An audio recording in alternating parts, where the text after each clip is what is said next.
Hello everyone and welcome to the pregame show here for Grand Prix Charlotte, hosted by StarCityGames.com. I am Cedric Phillips, and of course I am joined by my partner in crime, Patrick Sullivan. Great to be here, very excited. We are expecting one heck of an event here in Charlotte. Huge turnout, modern format. They just kind of go together. You got modern, you got a lot of people. A lot of enthusiasm, both from viewers and players. It's kind of a nice middle ground. You know, you get a larger experience than you have in Standard. The play pattern's a little bit more diverse. It's a large card pool without some of the really abusive play patterns that you occasionally see in Legacy. So if you like playing outside the box a little bit, but not too much, Modern's a great format, and there's been so much enthusiasm about the format over the last couple months and years. Now, we are here in Charlotte, as we did mention. We've had Grand Prix here before, and I imagine we're going to have Grand Prix here again because the turnout is always so fantastic when we do come. Reminds me of the Grand Prix that we had in Charlotte a couple years ago, 2013, where we had quite a few players, and at the time, it was the largest tournament. Exactly. It was triple gate crash, the middle set there in Ravnica block. At the time, 2,672 participants was the largest Grand Prix in Magic history, and over 2,900 Magic cards were given away in the SCG Gold Rush promotion, including 2 play sets of the Power 9. The Gold Rush is something that now it's kind of this thing that people hear about that they haven't been a part of, because the Star City Games hasn't done it for a little while. But basically, cards are just inserted random. You sign up for the tournament, you could open anything. You could open a Eureka, you could open a Black Lotus, a Mox Ruby, who knows what. So really cool promotion that got people really excited about coming to tournaments. It's really fun because you get the excitement of the lottery, while a reminder that most cards in Magic histories are kind of stinkers. Yes.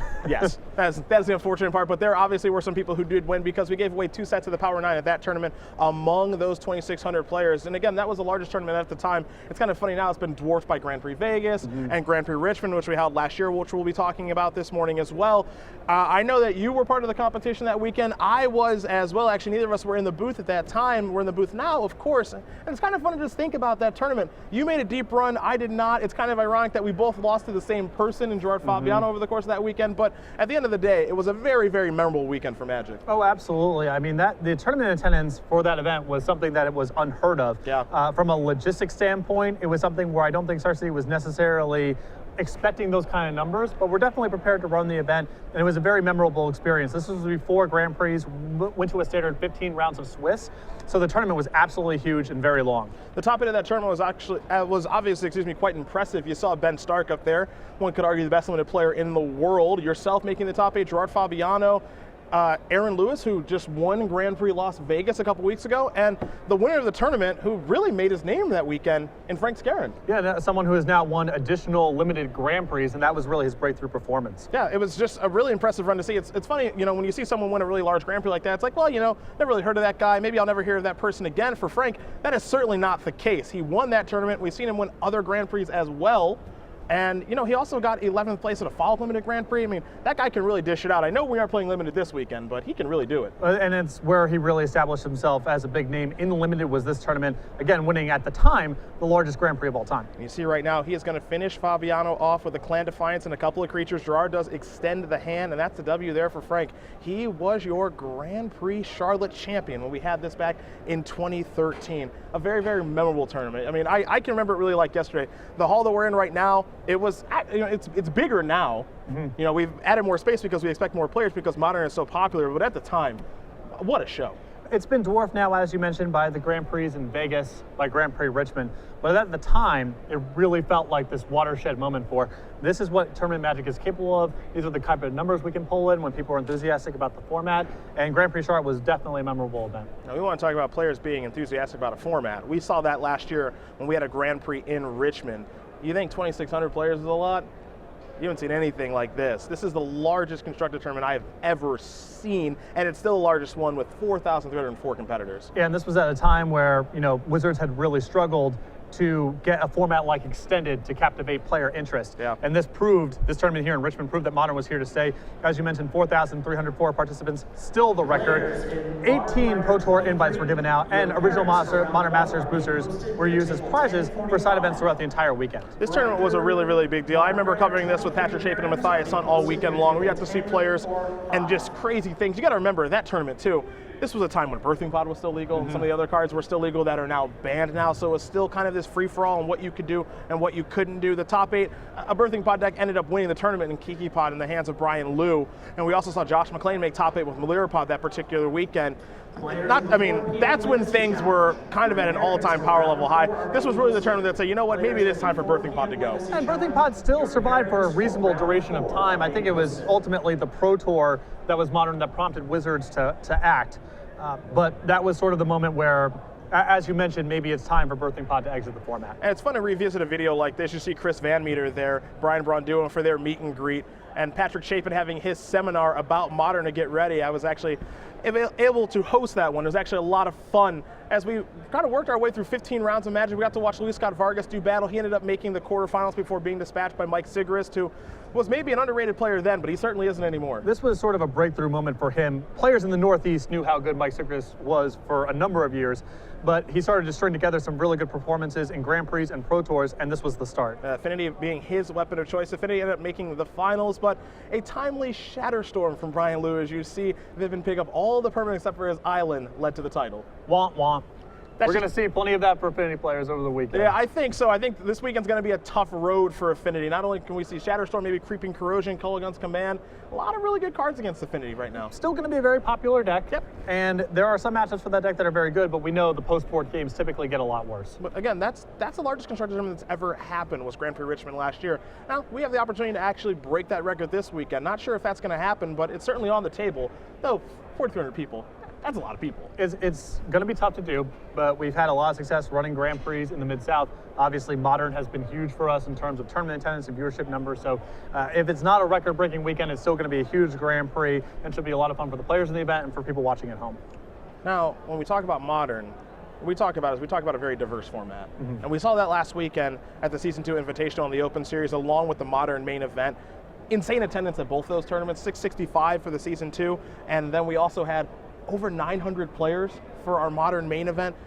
Just incredible numbers and incredible diversity across the tournament. But as we do our Modern metagame breakdown right now, the thing you think about are the big mana strategies that destroy both those tournaments. Green Red Tron ended up winning both tournaments, Amulet Bloom getting second place in the tournament in the hands of Chris Van Meter, and trust me, we're going to get to that deck in a second, but we're going to start with the Tron. As you do see Urza's Tower, Urza's Mine, Urza's Power Plant, we know how this thing works. You get that in play, you get a Karn, you play a Wormcoil Engine, you go nuts, you can even throw an Ugin or two in there as well.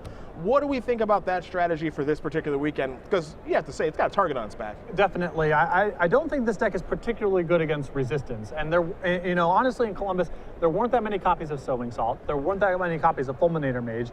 And as a surprise, it wasn't that big of a surprise to see Tron win or do very well in both the Invitational and in the Open Series. Yeah, winning both tournaments. Exactly.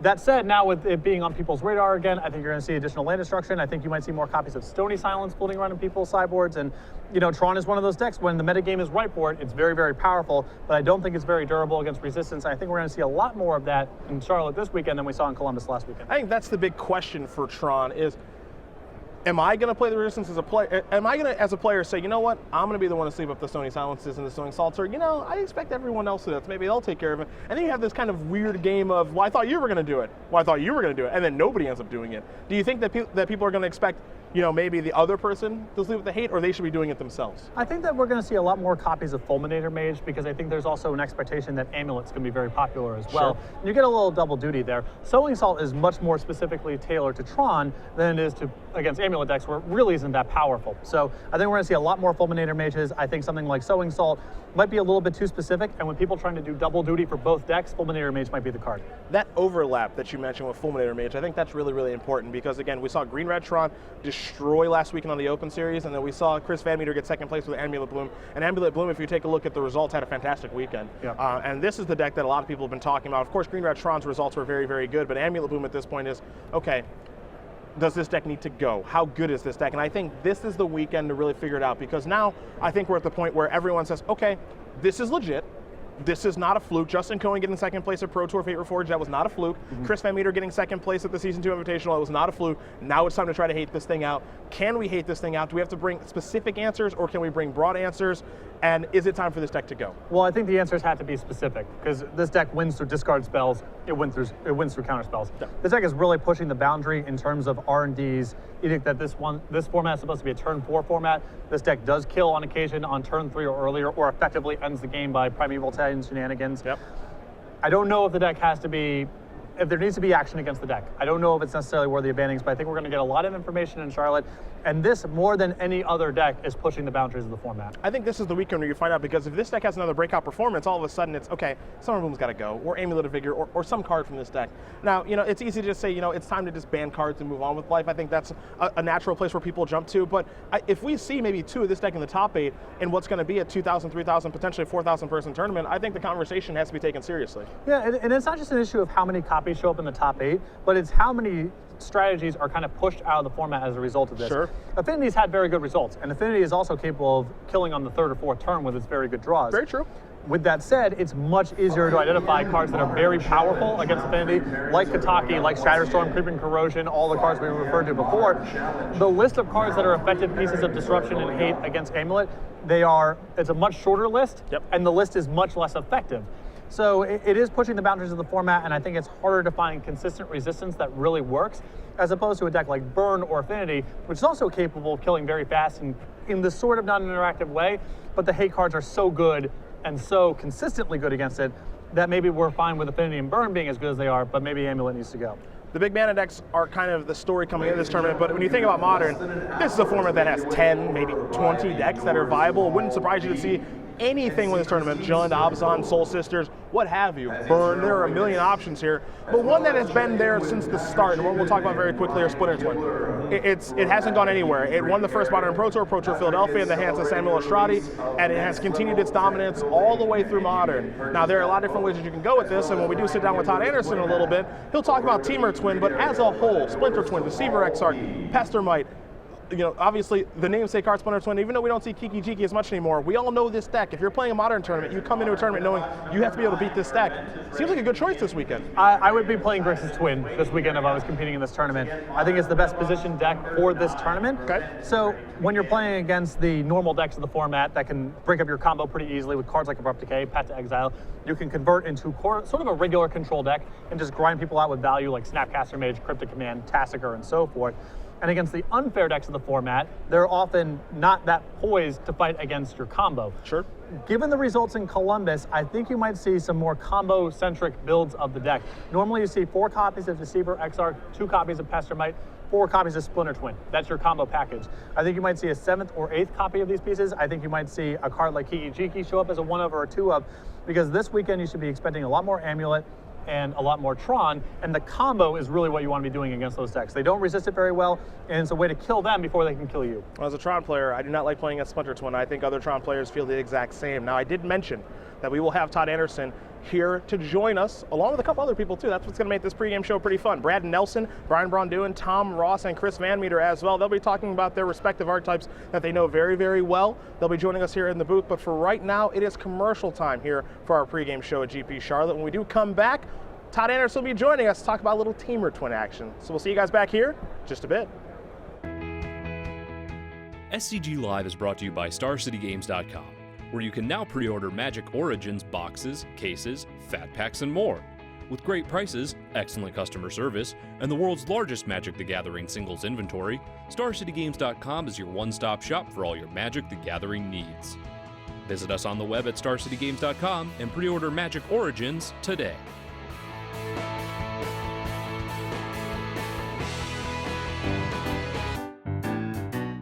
StarCityGames.com is excited to announce Pop Vinyl Planeswalker figures are back in stock.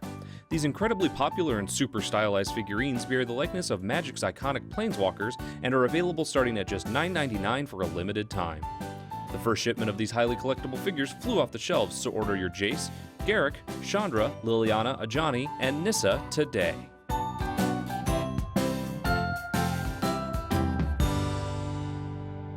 Welcome back, everybody, to the pregame show here for Grand Prix Charlotte, hosted by StarCityGames.com. Cedric Phillips, Patrick Sullivan, and we're getting ready to bring some guests here in the booth. We are going to be starting with Todd Anderson, and of course, he loves Temur Twin. We do know that. We're going to have a deck primer for that deck here in just a moment, but Temur Twin, what a deck. It's very interesting because you see a lot more of the blue-red builds and of the Grixis builds at this point. Temur Twin is around the room, but it's definitely a distant third in terms of representation, so it'll be interesting to get Todd's thoughts on it, why he prefers this build over some of the more popular ones. If you're unfamiliar with the deck, Todd's got a primer for you, and they'll be joining us in the booth, so enjoy this.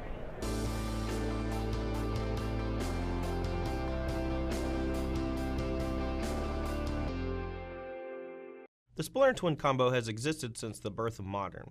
This combo deck uses two different creatures with an untap effect, both Deceiver Exarch and Pestermite, alongside the card Splinter Twin to create infinite hasted creatures. Through the years, the combo itself has become a known quantity and is also easy to interact with. And since Modern gives us access to Potent Disruption, the Splinter Twin decks have begun to branch out a little. Going Grixis gives you access to better removal with Terminate, while Temur allows for a more aggressive build with Tarmogoyf. Adding another color to the normal blue and red build is not that difficult in Modern, and doing so has its advantages. The sideboard cards often associated with Splinter Twin are ones that allow it to play a much longer game. Keranos, God of Storms, is pretty difficult to kill, giving the Twin deck a card advantage engine to win attrition battles.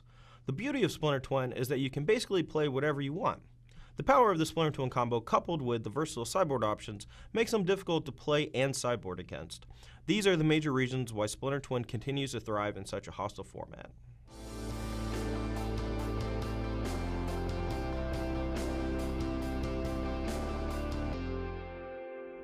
Well, now that you know a little bit more about the deck, we talk to the man himself. He is on my right. Todd Anderson, how are you this morning? What's up, man? How are you doing? I'm fantastic, thank you.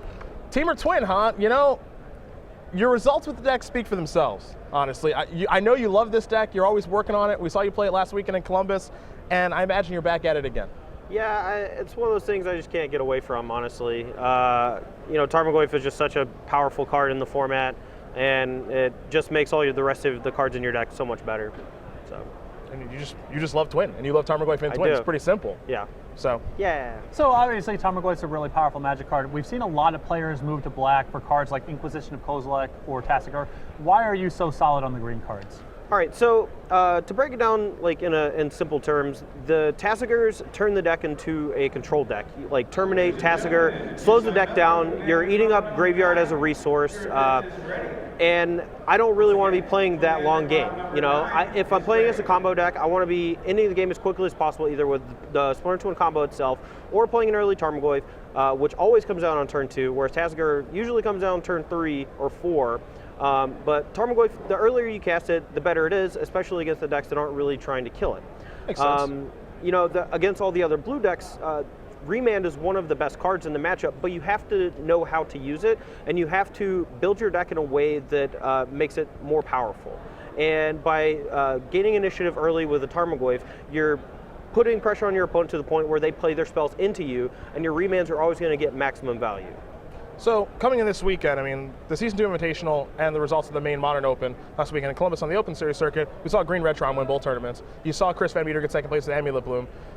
Twin kind of naturally has a good matchup against those decks, so you know, coming in this tournament, I feel like you were going to play Temur Twin anyway. Yeah. But are you feeling like pretty good that like those decks did well? So it's like this is even easier for you. Yeah, I mean they're all going to be packing hate. You know, I know Ali Antrazi or most of the Twin decks most of the Tron decks in general were playing a bunch of Rending Volleys in the sideboard. Yep. So it's going to be pretty difficult to actually combo kill them. That's why I like Tarmogoyf. Sure. Yeah, it's just another reason. You know, it does rely on the graveyard, so it's a little bad against like their main deck Relic of Progenitus or whatever.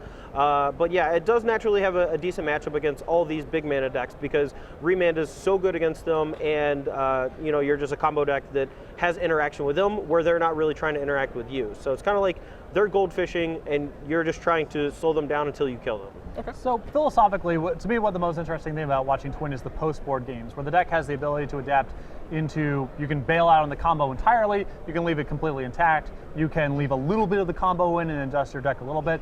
What's your logic? Like, what are the kind of matches where you're bailing on the combo altogether? What are the kind of matches where you leave a little bit in, and where are the matches where you're not touching it at all? Basically, if your opponent is trying to do something really unfair or really fast, then you have to leave in the combo. Because normal decks don't really function well against these, high variance combo decks in the format like Amulet Bloom, just because they're a turn or two faster than your normal Tarmogoyf-based draws or whatever. Yep. And so instead of doing that, like those are the matches where I want the twin combo. But against any deck where I know the game's going to go at least 8 turns, I don't want these Splinter Twins just rotting in my hand, and I don't want these 1/4 Deceiver Exarchs doing nothing except for tapping down my opponent's land or my opponent's one attacker. So in the matchups where I think the game's going to go pretty long, I want Huntmasters, Karanos, these things that are just good at top decks in the late game, powerful threats by themselves, things that gain me incremental advantages by themselves without really relying on synergy anymore. So you're very rarely splitting the difference. You're either all in on the combo or it's just gone. Yeah, some people really don't feel comfortable doing that. They like to keep like 2 twins and 3 guys in their deck or whatever. We see that a lot. we see it a lot. I don't know what's right or what's wrong, but sometimes, like you said, there are 2 twins, 1 Pestermite, something like that. And it's like, you always have the chance to do it, I guess. Yeah, and there are matchups where I do that on occasion, specifically the Abzan Collected Company deck that's been popping up.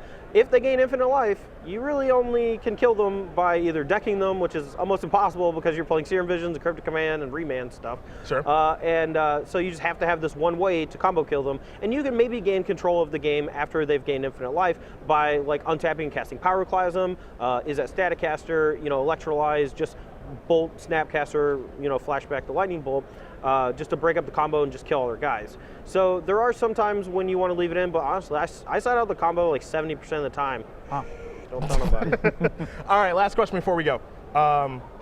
Amulet Bloom. Yeah. Does it have to go? Is it time for us to ban something from the deck? Ban 8th and 9th edition, I'll be fine. No more Tron, no more Bloom, that's fine with me. Brian wrote a good article yesterday. Correct. Yeah, sorry. Brian wrote a pretty good article that went up the other day, and it entails a lot of the things that I feel very similarly about, just like there's so many cards in those 2 sets that just don't really need to be in the format. Summer Bloom is just the same thing as Cloud Post, is just the same thing as Urza Lands.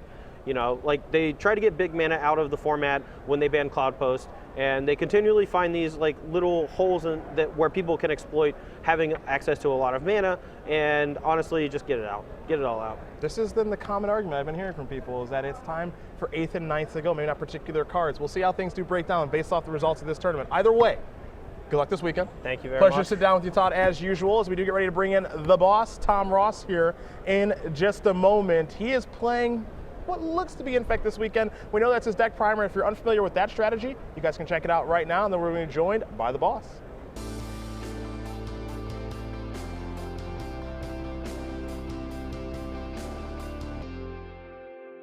Infect is a beatdown deck named after the mechanic from Scars of Mirrodin. Creatures deal infect damage in the form of -1/-1 counters to creatures and poison counters to players, and needs to deal 10 points of damage to the opponent to win. Creatures like Listener Elf and Blighted Agent combine with pump spells like Become Immense and Vines of Vastwood to win as early as turn 2.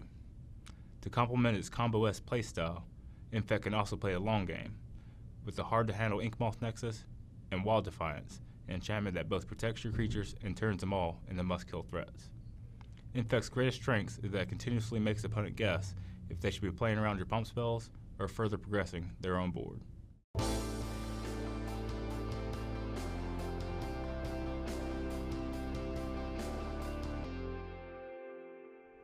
You have now seen the Infect primer from the boss. Now the boss does join us. Mr. Tom Ross, how are you? What's up? Good to be here. Good to Pleasure. have you.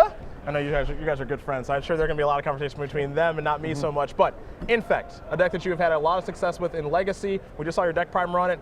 How do you feel coming into this particular weekend in its position? I think it's the best position it's ever been. Okay. I think coming off the Invitational having such big finishes by Tron and Amulet Bloom, which are great matchups for the deck. I think somebody in this room is going to win with it. You say somebody, is that's somebody going to Could be be me. I mean, it'd be a big tournament, so maybe not. I know that at the Grand Prix in Richmond last year, you made a pretty deep run with Infect. Mm-hmm. I know you didn't get your invite to the Pro Tour and all that stuff, but a pretty deep run, and it does seem like things are pretty well positioned for it now, like you said. Yeah, the tournament was huge. I went X and 4. There's a lot of Malira running around. Just had to take my losses to that. But this time around, I think there aren't many real bad matchups for that going on. So one of the new cards that's entered the format here that's influenced Modern quite a bit is Kolaghan's Command. On the surface, this looks like a card that's pretty bad for Infect. You have some artifacts in the deck, Spellskite, your Nexus, and shock and additional removal spells are always helpful. Do you think this is a card that's particularly good against Impact? Is it too slow? Is it something that you can wade your way through because they only have a couple copies? How do you feel about this being included in a bunch of the Jund lists? Yeah, Jund's tough. Jund has always been good against Infect no matter what. Any deck that can use their life total as a resource very well, with like their Dark Confidants, they don't have to worry about managing their life with like fetches and shocks and stuff. And they have a Lightning Bolt too. But Kolaghan's Command is good against the main deck spell skites and against the Inkmoth Nexus. But I think with such great showing by Tron, and Tron having such a great matchup against Jund, I think, or at least I hope they'll be pushed out by it. So here's my question. You talked about how Tron had a great weekend, Amulet Bloom last weekend too. And those kind of push Jund out of the way. So if you're a player playing this tournament, let's say you play Infect and you don't. Whatever you decide. Are you the kind of guy who's going to bring the hate for those big mana decks, or you're going to say, I'm going to let the other people bring the hate, and I'm just going to kind of do my own thing? Mostly let the other people bring the hate. For a tournament this big, people are just going to play what they have. Okay. People are going to play what they've been playing. For a tournament that's a little bit smaller, a little bit more like defined, and people trying to outthink each other like an invitational, then maybe you try to like go a step ahead of people. Okay. But really for this tournament, you just play what you know. And I think like you're going to run across different archetypes, like maybe 10 different deck types. I mean, that's modern, right? You can run into anything. You can run to 8-rack, you can run to Soul Sisters. Yeah. I know you had a good tournament with that last weekend, so you can literally run into anything. So when you're talking about the matchups against the other unfair decks of the format, Tron, Amulet, other combo decks, what's your philosophy when sideboarding? Do you like to go to a little bit of disruption, or do you like to just get more focused on pushing your linear strategy? I think one of the biggest failures of a high, like a dense combo deck like Infect is over sideboarding. Yeah, like diluting your engine. Against them, it's usually more threatening what I'm doing than trying to respond to what they're doing. But you had like the most efficient stuff, like against Amulet Bloom, like the way they'll beat you is probably with the Amulet, so you bring in the Nature's Claims. But other than that, you don't really want to like overload. So just try to keep it light and just focus on doing your proactive game plan and just focus on the speed. Yeah. All right, last question. This is the one we're going to ask everyone on the way out the door. Amulet Bloom, it's the talk of the town. Everyone's talking about how maybe something needs to be banned, Summer Bloom or Amulet or what have you. When Todd was in here, he said it's time for 8th and 9th edition to go. That means Tron lands would go. That's a big banning. That means Tron lands would go. That means Summer Bloom would go. Do you think anything needs to go from Amulet Bloom, or do you agree with that 8th or 9th edition ban? What are your thoughts on that? I don't like banning editions, even though they are like just the only whiteboard thing going on in Modern. But I think Summer Bloom just doesn't belong. Like all the other rituals in the format have been banned, and basically Summer Bloom is a ritual. Sure. So it just seems odd that it still exists. I think, and we're going to ask this question to everybody. I think everyone, I don't know if people are just tired of losing Amulet Bloom or anything, or if they just think that Summer Bloom, you calling it a ritual is actually probably pretty accurate. Well, most of the other decks in the format that are really, really fast are either very fragile or, vulnerable to sideboard hate. Sure. And Amulet does seem like an exception. Even the sideboard cards that are good against it aren't necessarily game over. And sometimes Amulet gets these draws that are so explosive that it just powers through the hate cards. It does feel like a bit of an outlier in a format where, as Tom mentioned, most of the ritual effects have been banned and a lot of the fast mana stuff has been contained. Yeah, well, we're going to see if Tom can get it done with Infect or whatever you opt to choose to play this morning. Either way, best of luck to you. I know you've made some deep runs in tournaments like of this size. Grand Prix New Jersey, I remember that one, of course, getting second place, losing to Brian Braun-Duin, who will be in here soon enough. But for now, Tom is on his way out. Brad Nelson is on his way in, but it's going to be commercial time here at Grand Prix Charlotte. When we do come back, it's Brad Nelson. It's a little conversation about Jund. We'll see you guys back here in just a bit. SCG Live is brought to you by StarCityGames.com, where you can now order booster boxes, singles, and foil singles of Modern Masters 2015. With great prices, excellent customer service, and the world's largest Magic the Gathering singles inventory, StarCityGames.com is your one-stop shop for all your Magic the Gathering needs. Visit us on the web at StarCityGames.com and order Modern Masters 2015 today.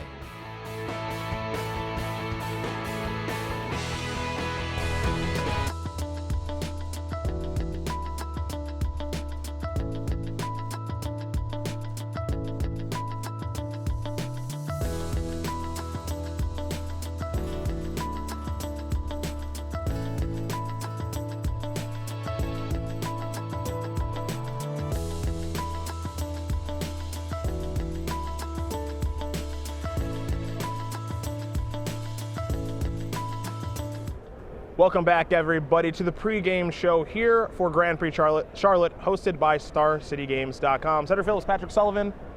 We talked about some unfair decks like Infect, Teamer Twin as well. I guess we can say that Jund is fair. It is the king of fair. Okay. Quality threats, quality removal spells. No one's getting cheated in these games for sure. You get to play your game plan. Jund's just hoping to outvalue you, be a little bit more efficient, be able to grind you down. Our Jund Maestro is Brad Nelson. Standards best Magic player has to play some Modern this weekend. He'll tell you about his Jund deck, and then we'll have him here in the booth to talk about it.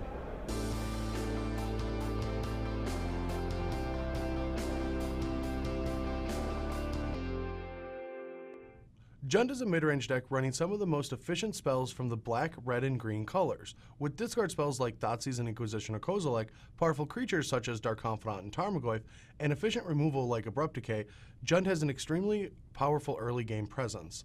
While Jund shares a similar shell to Abzan, cards like Terminate, Lightning Bolt, and Kolaghan's Command give this version a much leaner removal suite. Since Jund's threats are so powerful, the deck's sideboard focuses on more spot removal and high-impact hate cards. People may consider Jund to be the fair deck of the format, but cards like Knights of Soul's Betrayal, Shadowstorm, and Blood Moon do anything but play fair.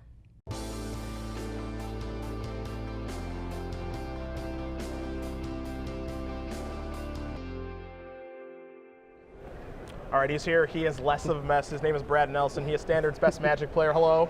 Hello. How are you? I'm playing Modern. I know. I don't know. I don't know if that's a good thing or a bad thing.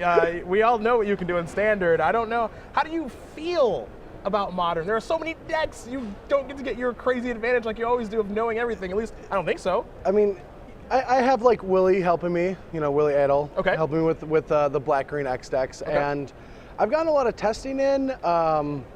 I felt good for the Invitational, less for this tournament. Yesterday I played a bunch of like 8-man Winnaboxes. Sure.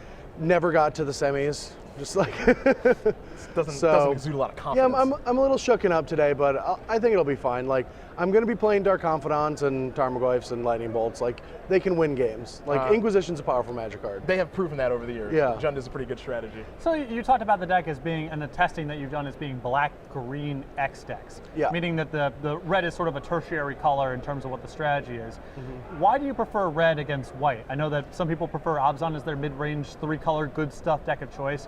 What is it about the red cards that attracts you to Jund? It's mostly like the creatures in the format where like the Coco decks can just get under you. Abzan Collected Company can get underneath all the Lingering Souls and sometimes even the Hand Disruption, and then you just like die to their beaters. So where Lightning Bolt can just stabilize a lot of these early games before the game actually gets going. But to be honest, like, I'm under the impression that Kolaghan's Command has done such a good job in the format that it's invalidating itself. And I haven't been really happy with casting the card. Lightning Bolt's been okay. Terminate just feels like it could just be a go for the throat. And then Lingering Souls feels very good. So like, I'm kind of torn between the two decks at the moment. Like, I was 100% on Jund last week, and this week, like, Lingering Souls might actually just be the place you want to be. You don't want to be on Siege Rhino. Mm-hmm. Like, that card's just bad in the format right now. Like, we've got, Titans and Wormcoil Engine and things like that. Like, you want to stay underneath them all.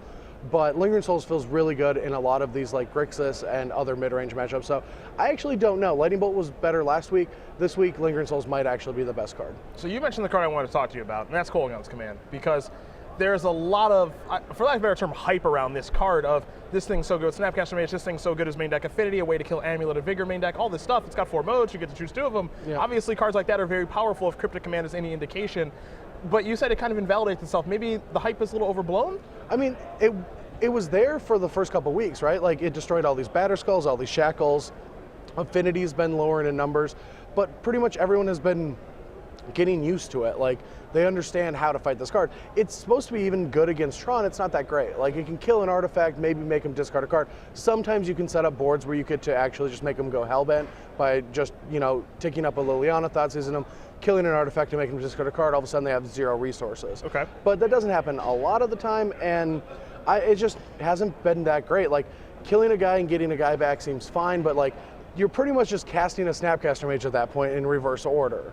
Sure. And so you're spending a lot more mana than the Snapcasters tend to be spent, and they can just play that same game with you, but they have the counter spells. So you don't want the games to go super long and try to like grind 2-for-1s out against them. You want better cards against all the Snapcaster decks. And so like, I'm actually not that happy with the card. I thought it was going to be awesome, right? Jund gets a 2-for-1, whereas like, you know, Obzon used to get Lingering Souls. Like, I actually have this cool way to fight them, but it's, at the end of the day, it's like Shock Raise Dead, and it's sometimes good, sometimes it's mediocre. Fair enough. So more than any other deck in the format, the green-black X mid-range decks feel like they're 75-card decks. You have some dead cards in every matchup. Your sideboard is a lot of one-ofs, typically cleaning things up. How much of your sideboard is, I definitely want these cards for this particular matchup, and how much of your sideboard is, I have 6 bad cards in my main deck for this matchup, so I need to make sure I have 6 cards in my sideboard to make the swap. It's that smile. I think you have some hate. I think he's got some hate cards. I do have some hate cards. Yeah. Actually, like Jerry and I were talking, we're just like, what do we need in our sideboard? I'm like, I'm not touching these 11 cards. Like, they are staying in the sideboard. I love them, like the Knights of Souls Betrayals, like the One Ancient Grudge, all this stuff. I even have a Torpor Orb right now because sometimes Amulet will play a ley line, and the only way to really interact with them is after a Titan Resolve. So that's a card that can just stop that whole chain of events. But the whole like cards in, cards out thing doesn't really happen in Modern, especially with Jund decks, because you can just keep in a couple Lightning Bolts in weird matchups. Like, it's not the card you want. Like, you're not going to board in Lightning Bolts against Tron, but when they like, you know, play a Karn and kill your Liliana, you can just take out a Karn. And so like that kind of card is like okay in a lot of different matchups. So usually it's not the I need 6 for this matchup, 8 for this matchup, stuff like that, where standard is very important to have that mixture. You just need to make sure you have cards for matchups you think you're going to play that destroy them, like the Feed the Clans, the Shatterstorms, the Knights of Souls Betrayals, the Blood Moons. Like, if you have a bad matchup that you think is going to show up, you need cards for them. It's a very interesting contrast in styles, because I was watching Reed Duke build his sideboard for the Invitational last weekend, and he's seen much more in the camp of, all right, well, I kind of want to swap these 5 for these 5. It was a lot of one-ofs for value, and you seem to be talking a lot more about, I'm just going to play these haymakers, I'm going to be really attacking these linear decks with these sideboard cards they can't really handle. Yeah, well, was he playing Jund? Yes. Okay, well, I'm no expert, but but I've never felt like it's that important. Like, a lot of cards do marginal things in certain matchups, and you have powerful cards, but at the end of the day, like, you still want to draw your Lilianas, your Tarmogoyfs, your Bobs, your Thoughtseize, your Inquisitions. Like, important curves like are there, and so there's small little things that you can do for sideboarding, but for me, I just want the powerful cards good in the matchups that I think I'm going to face. Like last weekend, I had Burn Hate. This weekend, I'm going to ignore it because it just feels like to win a tournament like this at an invitational, going 7-1, going 6-2, you know, Burn players could do well in standard. You could play anyone at any time. In this tournament, I don't think Burn is well positioned. I want to win the tournament. I don't just want a middling finish. I'm going to ignore a couple matchups like I always do at standard Grand Prix, and I'm going to hope to just never play against them. Sure. We got to wrap it up really quick. Last question out the door as we ask everybody. Amulet Bloom. It's the deck that people are talking about. Do you have to ban something? Do you not have to? How do you feel about this? I know Brian Braun and Todd Anderson feel that 8th and 9th edition need to go. Talking with Tom Ross previously, he said Summer Bloom probably just needs to go because it's basically a ritual. Yourself, anything need to go? 8th, 9th? I mean, I'm always on the don't ban it, let's figure it out. Like, I just think of Magic as any other game. If you get frustrated and quit, then you shouldn't be playing the game. Sure. Like, figure these things out. And right now, we're going to see Ghost Quarters, we're going to see Blood Moons, we're going to see Fulminator Mages, we're going to see a lot of hate to this deck. Torpor Orbs, Splitter Twins are going to come back. We don't need to worry about this matchup anymore. Like, I think it's just a good deck that we can hate out. But instead of just always banning the next best thing, like, what are we going to be left with? Like, do we want to go back to a time that when we banned Wild and Cattle for everyone playing it, now it's going to become the best card again? Like, it just feels like our bans are cyclical. Like, I don't even like it anymore. So, like, I say that we give it some more time. If it just crushes some more, then we can get rid of it. But at this point, nothing should go. Fair enough. He says nothing goes, and we'll see if anything does go and how that deck performs this weekend. Brad, a pleasure as always. Good luck this weekend with your black-green strategy as now we get ready for someone else who likes black-green cards. He does prefer Obzon. That is Brian Braun doing. We're going to see some Collected Company action here in a moment in his deck primer, and then we'll sit down with BBD and talk more about Collected Company. Be right back.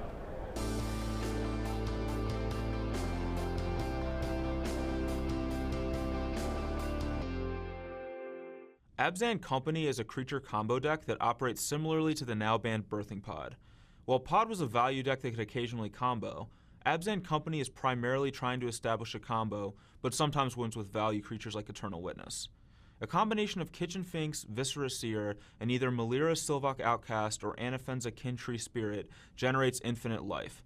Substitute Murderous Redcap for Kitchen Finks, you get infinite damage. combo with both Malira and Anafen's at the same time, you also get infinite bolster triggers, which will grow all your creatures to be arbitrarily massive. Collective Company helps find up to 2 combo pieces and also floods the board with enough creatures to help pay for Court of Calling or even just attack for the win. With Hateful Silver Bullets in the sideboard to handle specific matchups, Abzan Company is a versatile creature deck that can adapt to anything thrown at it.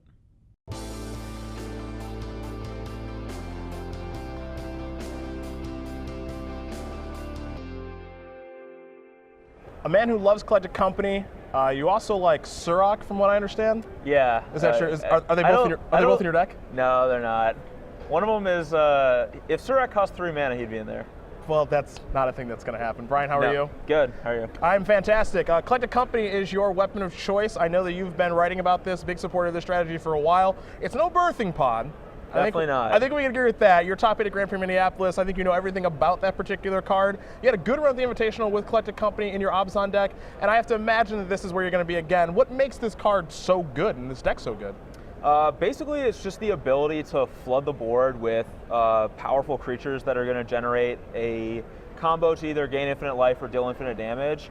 Just put your opponent under a lot of pressure because they have to either present a reasonable clock to beat you before you can do this, or be able to interact with such a large swarm of creatures, like just have enough removal spells to kill them all. It's pretty hard to do when you get to Collective Company to a creature plus an Eternal Witness to rebuy it, do it again the next turn. So one of the more complicated things about playing this deck from my perspective is you've got 4 mana, you've got some creatures you can cast, you also have Collective Company in your hand. What's generally your sequencing or your logic for those kind of situations? Generally the rule of thumb I use is if the creatures I'm casting are as good or better than what I'm hoping to hit off a Collective Company, I'll cast the creatures. If I'm hoping to hit something better off the company, I'll just play the company first and see what I hit from there, and then that'll inform my decisions for future turns. That makes sense. Now, so Company, you know, it's going to influence your deck building, and with how much success you've had with Birthing Pod, you know, Birthing Pod caused you to play a bunch of one-ofs and do some different things and have some wonky sideboards with some cards. I feel like Collective Company does the same thing, but not exactly the same thing, because like you can go up the pod chain to different things. You could go all the way up to 6 mana spells. With Collective Company, there's kind of like a cap on where you can go, but at the same time, you can still play like 1 Revelark if you want to, because it's good in your deck. So how difficult is the deck building for something like this? Because it's similar to Birthing Pod, but clearly not the exact same. Yeah, I think it's actually a lot harder, and also the deck is different than Birthing Pod and how it plays out. Okay. Like Birthing Pod was a deck where primarily you were trying to just outvalue your opponent, and occasionally you'd combo kill them. But with this deck, your primary goal is to combo kill them, so that really influences a lot of choices, like having a Spellskite in the main deck, something I didn't always do with Pod, but I definitely want in this deck. Things like that, and also just you have to have the vast majority of your creatures costing 3 or less mana. You can't play like a Siege Rhino, a Revelark, and things like that unless you have a very good reason for them. No Siege Rhino for you, huh? No Siege Rhino. Sorry, Sad. man. Sorry. So with Splinter Twin sideboarding, we see all the time people debating, should you cut the combo entirely? Should you leave a little bit of it in? Should you leave the combo intact? From the Collective Company side of things, are there matchups where you ever say, I'm going to cut all the sort of crappy creatures that only work inside the combo and turn this into a pure value fest? Or are you always maintaining the combo in some form or another? Yeah, so some of the matchups, like for example, Jund or Blue-White-Red Control, I actually cut the entirety of the combo because they have so much removal and so much interaction that it's almost impossible to assemble it. And against those decks, you can win by just valuing them out. And that's where I have things like Revelark that I side in and things like that to just run this value game plan against them and win that way. And then there's other decks too where they have like some interaction for the combo, but not that much. Like Tron has 4 Relic of Progenitus that can interrupt the combo, but beyond that, they don't have that much interaction for it. And that's where I will trim on combo pieces, but not cut the combo entirely. And then there are some matchups where, like Bogles, for example, or other fast decks that don't have like that much interaction and are equally a fast deck, where I'll just keep all the combo pieces and maybe even sideboard into more things to augment it. It's our last question out the door, as it has been for everybody else. And unfortunately, I know where you stand on this, but I will ask anyway. Amulet Bloom is very powerful. Green Red Tron had fantastic results last weekend. He hates Tron, too, which is why we don't really get along. I know that you feel that 8th and 9th edition need to go. Yeah. I'll give you a couple minutes here to really elaborate why you feel this is the case. Basically, I don't think that 8th and 9th edition actually add anything of value to the modern format. Okay. It's not that decks like Tron are too powerful. I don't think that Tron is too powerful of a deck. I think it's on a similar power level to a lot of other decks in Modern, and from a pure like power level concern, I don't think it deserves to be banned, but it's just not a deck that promotes like format diversity or healthiness, and it really stifles a lot of other archetypes. And I think that if you just got rid of 8th and 9th edition, you cut out a lot of these degenerate cards like Summer Bloom, the Tron Lands, Blood Moon, Boiled, Choke, that don't really promote fun interactive games of Modern. And what you're left with is still a format where there's going to be a lot of combo decks and powerful strategies, but not ones that prevent you from just even playing the game of Magic. So I like Tron Lands, and Patrick likes Choke, so I don't know. I don't know about this guy. To BBD's point, though, 8th edition is a lot closer, or feels a lot closer, to 6th edition than it does to M10. And there are a lot of, the outliers of the format overwhelmingly exist in those two core sets. Yep. I don't know if you could ever do something so bold as to ban 2 sets entirely, but I do agree with BBD's sentiment that a lot of the weirdos, a lot of the outliers, a lot of the strange jumps in power level are coming out of those sets. I think Brian's just upset because the decks he likes to play can't be Tron. Let's call this what this is. It could be a little of A and a little B. Huh? How about that? How about you don't just say it. Admit you don't like playing against Tron. How about that? I will readily admit that I just don't enjoy playing against Tron. Okay. But I mean, I have played Splinter Twin in tournaments, and I think that deck's very well positioned against Tron. It is. So it's not like coming from a personal point of bias. It's just that's how I feel the format is. I don't think that those decks add anything of value to Modern. And honestly, I'd be fine with them keeping Tron in the format. At the very least, though, I think that like Summer Bloom should be banned because Amulet is just too consistent at putting Primeval Titan into play on turn 2. Something like 20% to 30% of the time was the math that I've seen. So this guy's really good friend is Chris Van Meter, who loves Amulet Bloom. So you guys can't see Chris right now. He is not happy with what Brian is saying. As Brian's going to take off, get ready for the tournament. Good luck to you. Collective Company, I know, is what you'll be casting. And Chris Van Meter is going to be heading in here right now to talk about Amulet Bloom's second place at the Season 2 Invitational on the Open Series. He's going to talk about his baby, but he's got his deck primer first, and then the Bearded Warrior will be joining us. So enjoy the deck primer.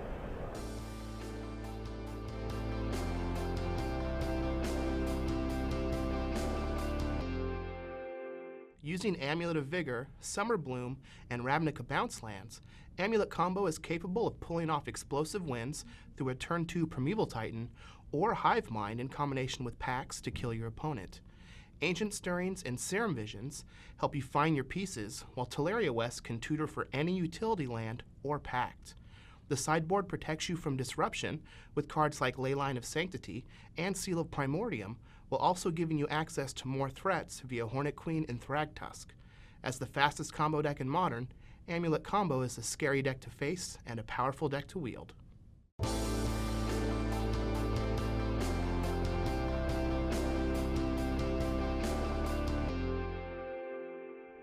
Our last guest is Brian Brunduin's friend, Chris Van Meter. Can you believe this guy? He wants to have Summer Bloom banned. You guys travel tournaments everywhere, and he's trying to ruin your life.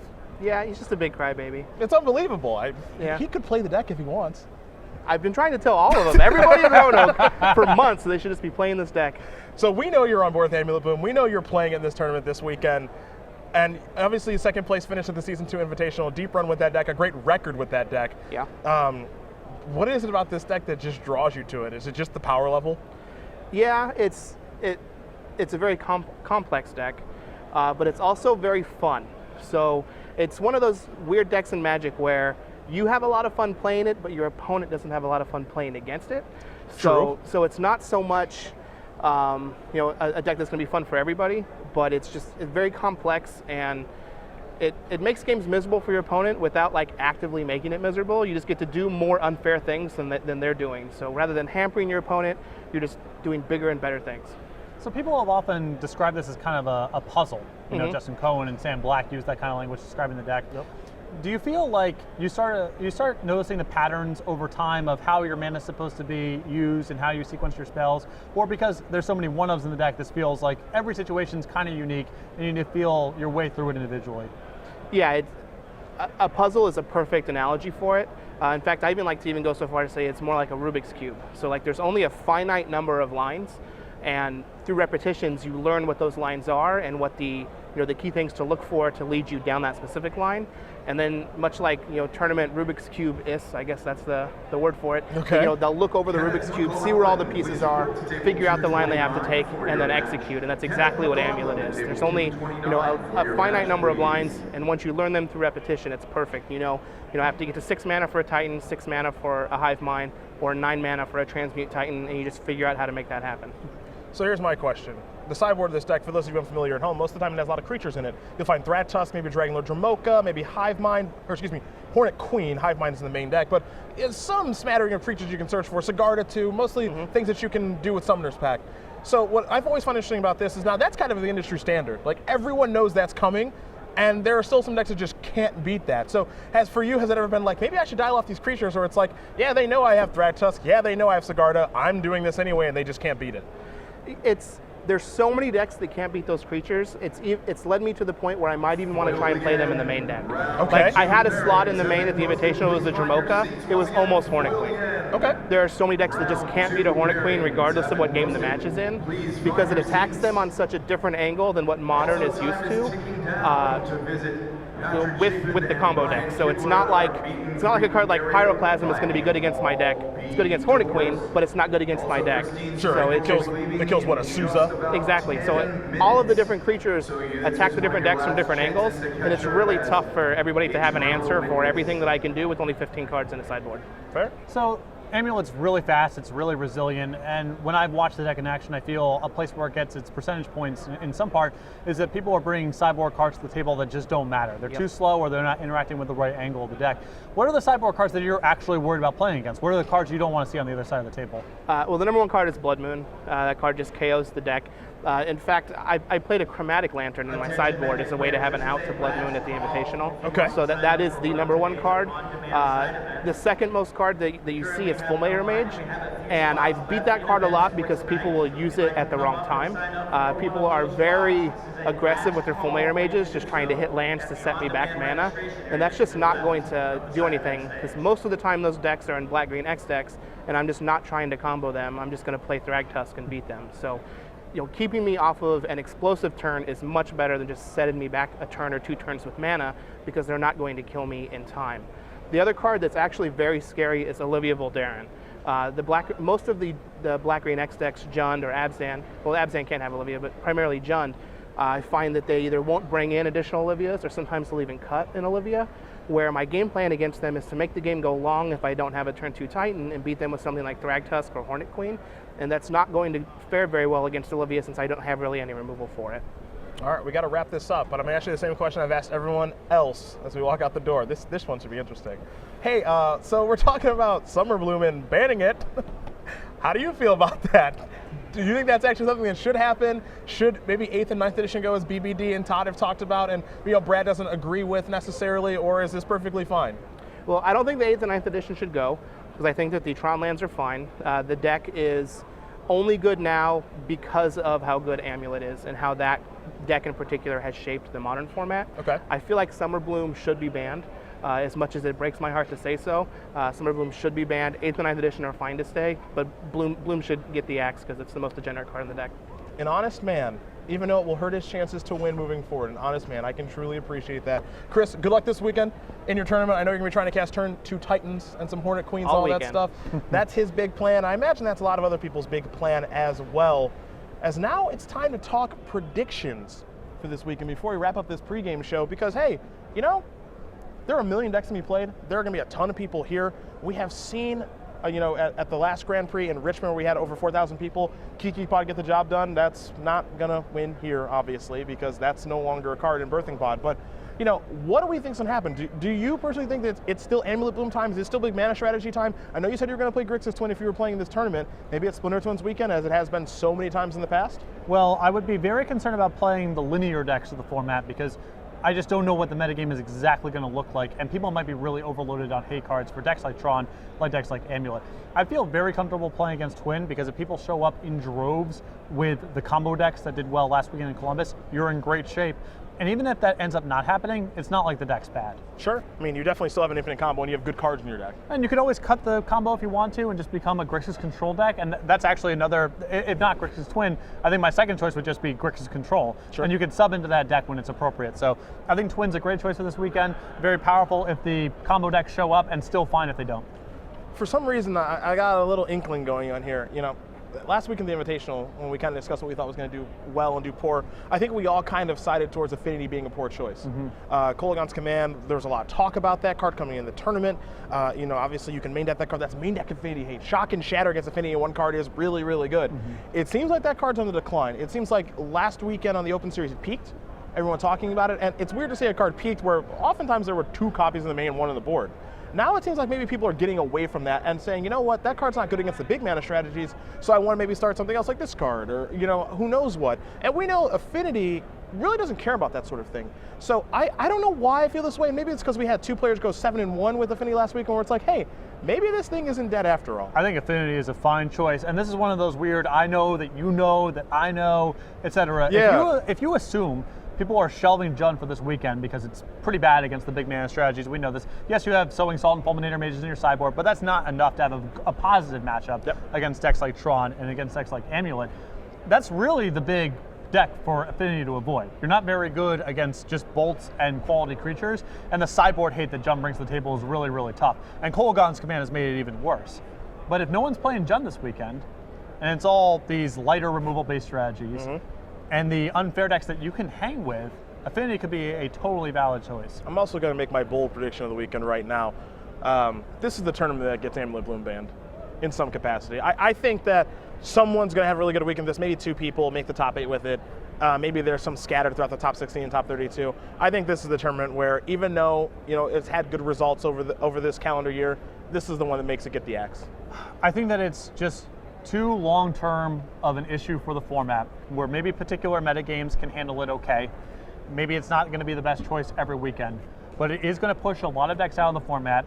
It is going to be pushing up against, if not violating, the no turn 3 or earlier kill edict of the format. And eventually, it feels, even if it's not this deck, Summer Bloom and or Amulet are problematic cards outside of this deck. I mean, they read like combo-centric Magic cards, and honestly they are. I don't see it surviving much longer past this tournament. I think Tom Ross really put it best when we had him here. Summer Bloom is a ritual.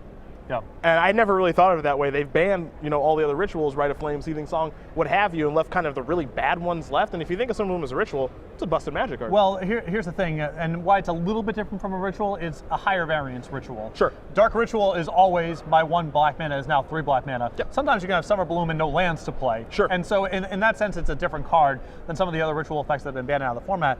With that said, it certainly looks like Dark Ritual or Black Lotus a pretty good percentage of the time, and I just don't know how long the format can really handle this deck existing at its current power level. Now we've talked decks, we'll talk players, we'll make some predictions on who we think is going to do well this particular weekend. I know there's probably going to be 3,000 to 4,000 people here playing this weekend. We'll get our final number for you guys at some point, but you have to pick one. Who's going to have a good weekend? Take Reed Duke. Nah, he's playing it safe, I see. I really like it. I feel like he typically plays one deck in Modern. He plays Jund. He's not really bouncing from deck to deck to deck. But like when I was talking to Brad a little bit, to me, Jund feels like a 75-card deck.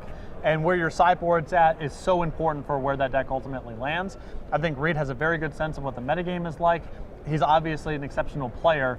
And I just think over the course of a long 2-day tournament, he's got 3 buys. I just feel like he's going to have the right mixture of removal spells, threats, and good sideboard cards to make a deep run in the tournament. I'm going to side with a pretty good friend of mine, honestly, but someone I know who's been playing a ton of the format to get ready for this particular tournament, Jerry Thompson. When tournaments and formats are kind of settled as they are, that's where Jerry's at his best, to kind of poke holes in strategies and bring something to the table that you don't really think about. And I think this is the opportunity for him to do that. We saw it many, many moons ago in the early part of the many parts of 2000s, like right around 2009, 2010, with Dark Depths. And Extended. Extended is it's a bad word. It's modern now. But he cracked that. He had the best deck. He, won an online PTQ. He made deep runs into Grand Prix. A lot of people won PTQs off of his deck list, and it wouldn't surprise me to see Jerry find something this weekend to poke a hole in the big mana strategies, maybe the Grixis control strategies, the twin strategies, and find something just perfect to do for the weekend. And you know who's another? This is definitely a dark horse here. Jerry Thompson, Reed Duke, bigger names at this point. But another player who I think of as being exceptional in big formats that are settled, like Modern is right now. It's a big card pool, there's a lot of stuff going on, but we sort of know what the 8 or so popular decks are going to be. Osa Levidovic. Sure. He's here and he has a history of exploiting formats just like this. I don't even know if he has 2 buys. He might be here with 1 or 0, but I think that if you're looking for sort of a dark horse candidate, someone off the radar, I would go with the former PT champ. Those are our best guesses as play will begin very, very soon here from Charlotte. It's going to be a lot of fun to watch our Modern format. We've got 18 rounds of action to bring to you. Of course, we've got 9 today, 6 tomorrow, and then we'll cut to a top 8, and eventually we're going to crown a champion here. Should be a lot of fun to watch. Hope you like Modern, because there's going to be a lot of it this weekend. For Patrick, I am Cedric. It's almost time for round number 1. We'll see you guys back here in just a bit. SCG Live is brought to you by StarCityGames.com, where you can now pre-order Magic Origins boxes, cases, fat packs, and more. With great prices, excellent customer service, and the world's largest Magic the Gathering singles inventory, StarCityGames.com is your one-stop shop for all your Magic the Gathering needs. Visit us on the web at StarCityGames.com and pre-order Magic Origins today.